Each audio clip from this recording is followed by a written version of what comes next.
Good morning. Hand today is going to be Ace Queen. We are in early position. Under the gun folds to us. We open raise. There's our raising range. Fairly tight. EP2. Note these Ace 9, King 9, Jack 9. I'm not sure if I actually do that. And maybe I need to start doing those just to kind of add them in and help mix in the range. Maybe then I'll get called a little bit more when I have those big hands. If they say King 9, Jack 9, they're gonna assume that I'm gonna be playing looser than I actually am. Maybe get a few more calls. I'm gonna take those hands out, even though that's what's listed in the range. I know I don't raise with those. Folds around to the button who calls, and he's the only caller. We have no info on him. Two hands. We do have some notes, so we have a limp and called with ace 5, and then we have called 3 bets out of position with ace 9 suited. I kind of think that might make a range that looks something like this, possibly. Pocket pair, suited aces, broadways. Not sure if I would include kings, king X. I mean, it's on the button against an early position player, tend to go for a little bit tighter, so I think I'm just gonna go with this and see what it looks like. We see a flop of Jack8 4. So overall, I don't think this really connects very strongly with him. I don't think it really connects strongly with us. Just overall, when you think about balanced, we're not going to have a whole lot of draws here. Kind of like yesterday. So if we throw in open ender gut shots, really that's 6%. It's not going to be enough to balance the top pair plus. So with the top pairs, probably like maybe check. I mean, if we go with like what yesterday's GTO analysis is looking like, it's like kind of be betting with our top pair, top kicker. I think we've got maybe queens we can check, kings sometimes check, sometimes bet. Maybe like 75% with kings. Sets, we're gonna probably bet them, but I think sometimes we're gonna be check raising with them. So maybe like 75% for there. That now we're at 15%, and then we're looking at our 2-card backdoor flush draws. And if we go based on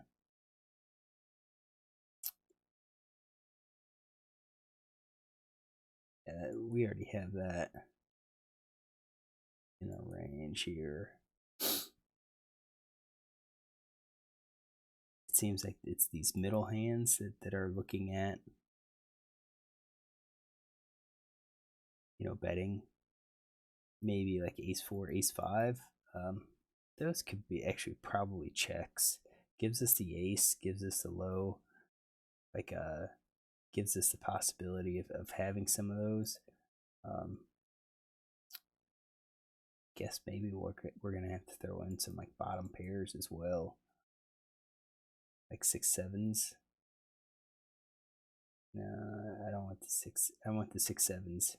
Maybe the middle pairs. Some of the middle pairs. That's about right. I mean, I think we're gonna be check calling. I think we're gonna be check raising a lot. I still think we're just too much here, out of position.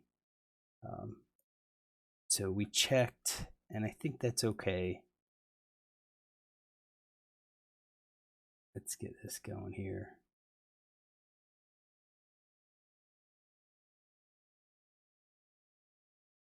So we're going to be at 25% here.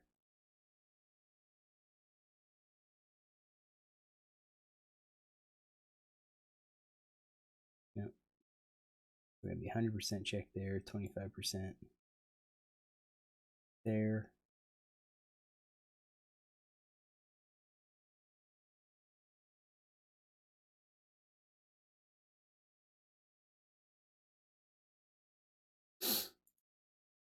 I think we did 50% here.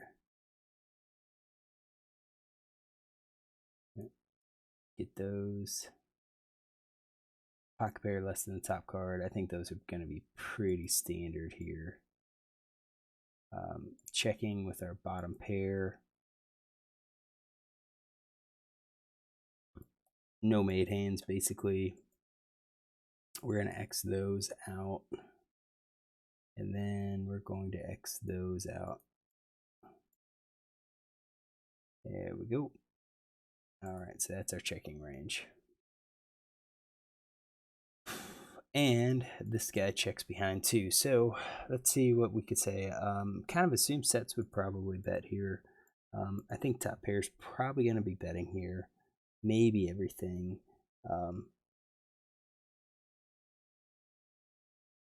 Maybe he'll leave in some of those, so we can just say 75% chance that he'll keep those in. So 25% chance that he would have actually checked, or that he would have bet. Actually, no, that's too high. A third chance we'll do that he actually checks those. Probably bets these.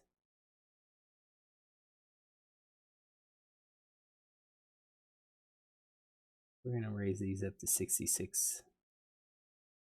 So 2/3 chance that he would have just bet those. And then I think all the small bets he's going to call. We're going to exclude the open-enders. We're going to, I think that's going to be easy bet for him. And we'll include like the no made hand. So, all right, got our range. 8 diamonds connects. That doesn't really change much on in our hands. Doesn't really change where we're at. Yeah, we can have a full house now because we were gonna check raise some of these hands. So we checked. It went check. I think we are going to be checking 100% of our range and probably going for check raises at this point. So we did check, and then he checked behind, and at that point, I do think 3 of a kind's going to bet here. I think top pair's going to probably bet, and I think the rest of these are going to be checking. We're going to get rid of the flush draw. I think flush draw again would have just bet here. So I still think I'm probably ahead here. 9 of diamonds. Now that doesn't really improve us. Now I think at this point we're going to be betting our full house. I think we're going to be betting our straights. Go for a little bit of value. I think we're going to be probably check calling our top card. It's a possibility that we're the straights and flosses that we might check somewhat. But I think we're going to have to go for a little bit of value here. So I think even our middle pair is going to probably be a little bit of value, but probably more check call.